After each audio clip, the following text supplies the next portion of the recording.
How to add Google account on Samsung A27. Let's start the video. First of all, go to app library, click on settings app. Now in setting, scroll down and click on accounts and backup. After you click on accounts and backup, click on manage account. If you want to add Google account, so click on add account and select Google. After select Google,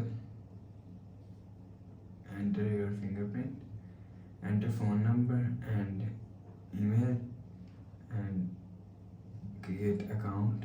Click on next. You will see your account is added. After the process, go back to home screen. Please subscribe for more new latest videos. Thanks for watching.